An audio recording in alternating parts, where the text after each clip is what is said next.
Alright, it's a tier 6 game on... Uh-oh. Hang on here. Let's get this show on the On road. Cliff. I'm in my KV-1s. And yeah, time to go blow stuff up. I don't play this tank nearly as much as I used to. Probably because I'm having way too much fun just racing around on my T-49. Oh, what silly person accidentally just tracked themselves. That poor Panzer 3-4. Fortunately, it's an easy thing to do. A cliff looks nice and small and easy to drive down. Next thing you know, you're at the bottom with busted tracks going, well, that didn't work out. But still, moving up this way. And at first, thinking heavy tank route, right? And I said to myself, well, maybe not. Actually, I can treat this thing like it's an oversized medium tank in many ways. So I decided to do something that usually is a medium tank trick. I'm going to run around to E3. The most dangerous part for it is actually right here, for me, is actually right here. So I'm looking this way. I see a Cheeky, a tier 4 medium tank going that way. He's probably looking over here going, oh, you've got to be kidding me. But of course that also means I've been spotted. So that means that the Birch Gun and the Panzer 4B are both going to be looking for me over here. So I decided to stop and try and throw off their timing a bit. Give other people a chance to catch up with me. I think to myself, I'm a KV-1s. They're both tier 4 artilleries. What can they possibly do to me? So I come pushing this way. And there's the unfortunate he took damage back there somewhere. But that just makes it even more guaranteed that I'm going to instantly incinerate him. As you can see, the artillery was waiting for me. So I fall back and hug the rocks a bit here to try and protect myself.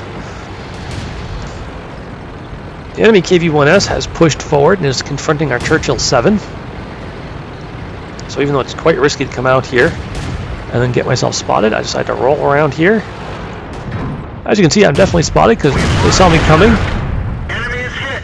The Panzer 4B manages to track me and do a little bit of damage. I do some zigzagging evasive maneuvers here to make it harder for them to target me. Despite this, the Birch Gun manages to land another hit.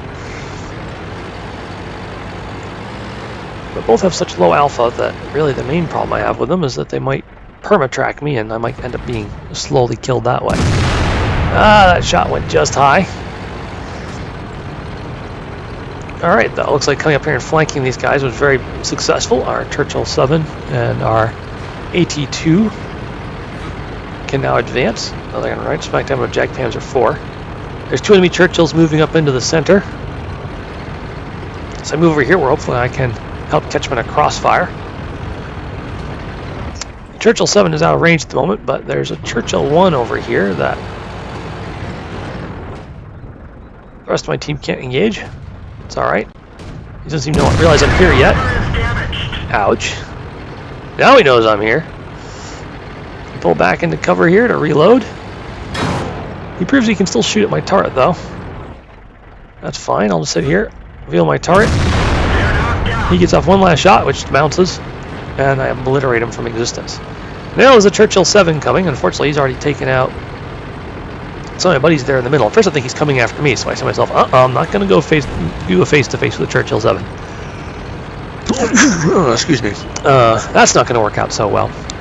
So I start falling back, and then this incredibly courageous T-28 starts to engage him. And even damages him. But that means the Churchill 7 is looking the other way, so I come back. Sure enough, look at this gorgeous flank shot. I'll just put that right there in your flank, Mr. Churchill 7. Get a good high damage roll to take him out. Alright. Fall back, reload. And as soon as I'm about finished loading, I start moving forward to engage again. I can see our other KV-1s. He's been pinned down actually by the two tank destroyers, by the tank destroyers in front of him. I decided to leave him for the moment, though. Whoa! Okay. There's the flak bus. But you can see there's a Stug that's starting to rage around, got through and starting to rage around our rear. So I get the flak bus, just to get that big powerful gun out of play.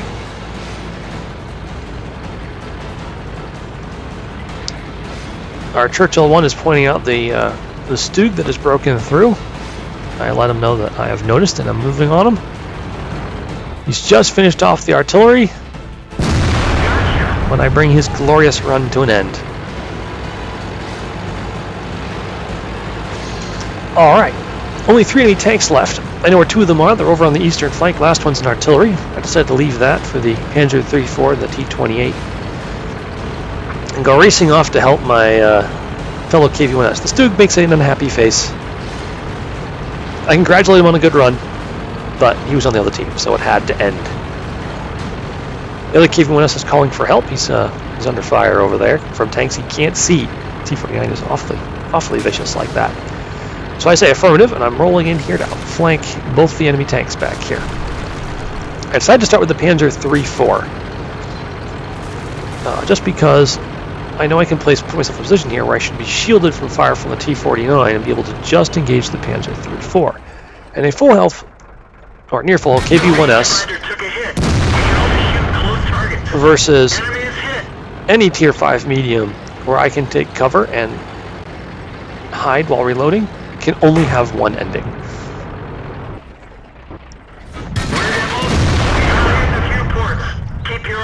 Alright, he managed to track me, and then the remaining enemy artillery decides to prove that maybe I should have gone after him by punching me in the rear one last time, but once again, his damage is just too puny. But now the Wolverine has spotted him. He's doomed. I move on the T-49 to find that he's coming after me! He bounces off my turret. T-49s don't bounce anything. And that is the end of that game. Good game, and good night.